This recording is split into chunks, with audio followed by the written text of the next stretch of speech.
IKEA Alexandra in Singapore restaurant was full on a weekday night at about 8:30 p.m. Full. Singaporeans love the IKEA cafeteria. I don't know why.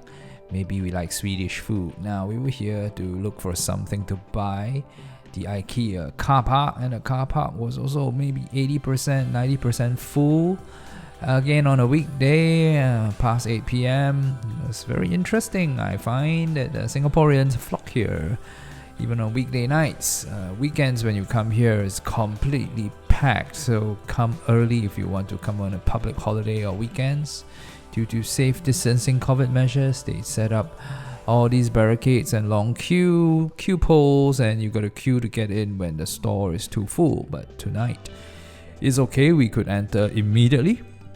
Wearing mask compulsory, trace together, check in. Welcome to Singapore IKEA. The entrance, which is still open, and it has very good business because at the checkout counters there were queues too. So restaurant food, checkout food, IKEA is doing very well during this COVID times because people more free. Maybe they have time to buy stuff. And this pretty neat towel, IKEA. I didn't buy it, but I thought I showed you. Pretty nice.